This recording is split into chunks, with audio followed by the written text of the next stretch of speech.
There was once a woman climbing a mountain at night, not because she was lost, but because somewhere deep within herself, she knew the woman she had been could no longer carry the life waiting for her ahead. So she climbed.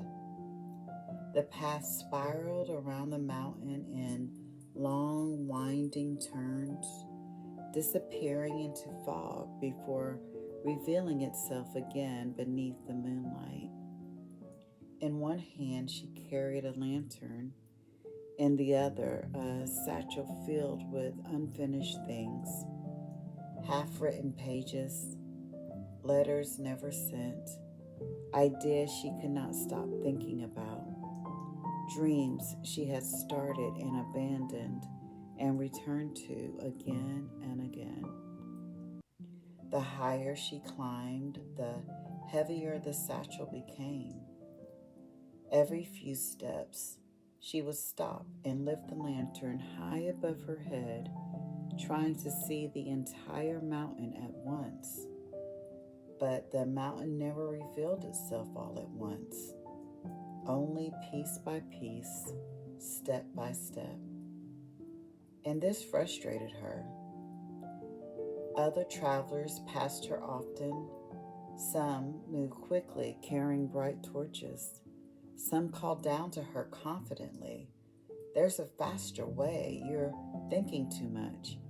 You should have reached the top by now."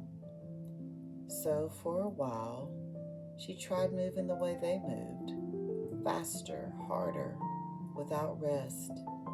She stopped listening to her own body, stopped noticing the ache in her knees and in her back, stopped noticing how exhausted she was trying to carry everything all at once.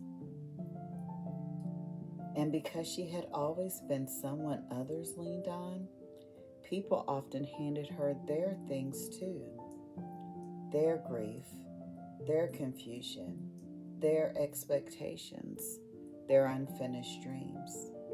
And she carried those as well.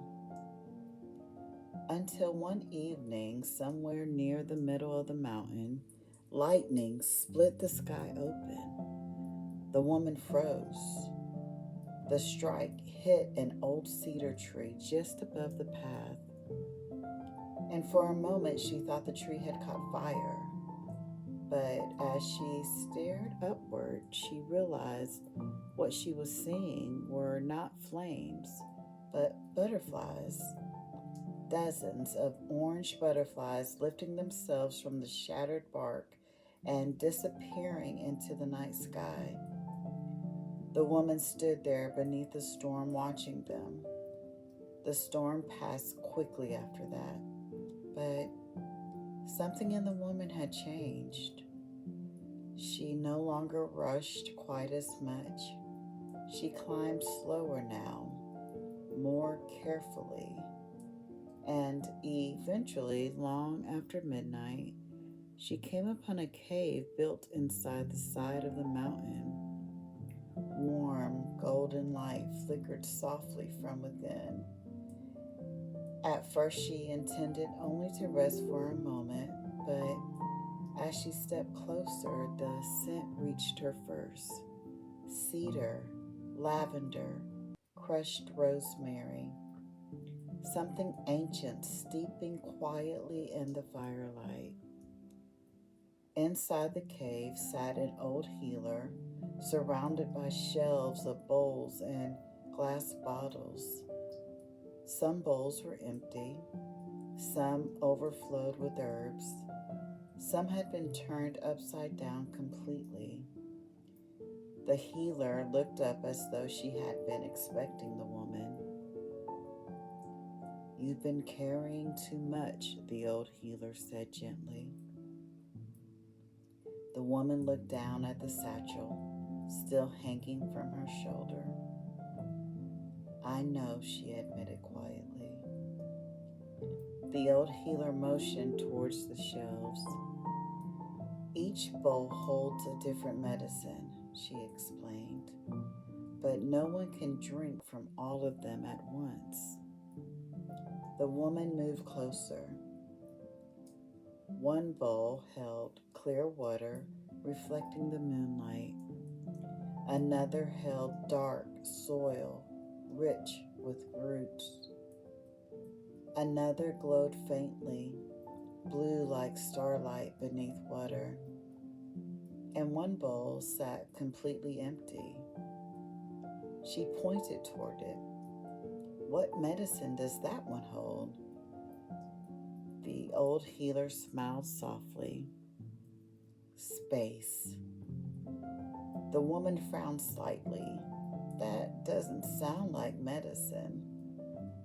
The old healer laughed, not in a cruel way, but knowingly. For people like you, the old healer said, space is often the hardest medicine to take. The woman sat quietly beside the fire after that. The old healer continued grinding herbs slowly with a stone mortar while the mountain wind moved softly outside the cave. Finally, the woman asked the question that had been living inside her for years. How do I know which path is the right one for me? The old healer's hand stilled. Then she looked directly at the woman and asked, which path lets you remain your authentic self while walking it? The woman felt tears rise unexpectedly in her throat because suddenly she understood.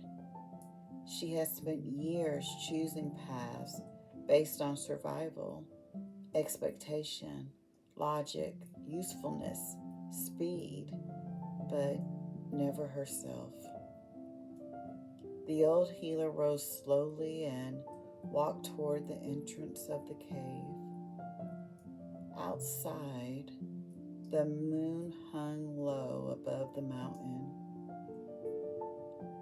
You climb, the old healer said quietly, as though the mountain is testing whether you deserve to continue. The woman lowered her eyes. The old healer shook her head gently. The mountain has only been teaching you your own rhythm.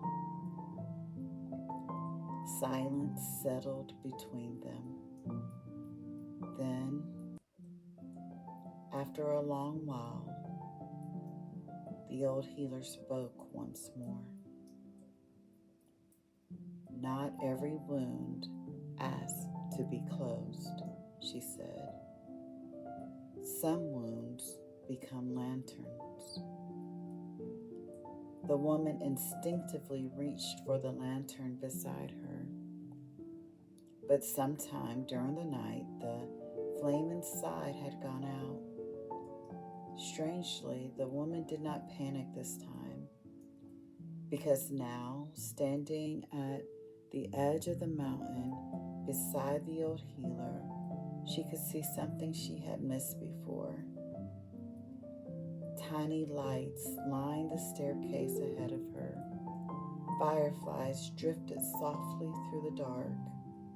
Moonlight touched the edges of the path. And beneath her own ribs, steady and warm, a light was glowing inside of her too. Not loudly or dramatically, but just enough. Enough to keep moving. Enough to trust herself a little more than she had before. So before dawn, the woman thanked the old healer, lifted her satchel once more, now a bit lighter, and returned to the staircase. The mountain still stretched upward into the dark, but she no longer needed to see the entire path before moving. And maybe that was the real shift. Not certainty or even mastery, just acquired her trust in her own divine timing, step by step, one illuminated step at a time.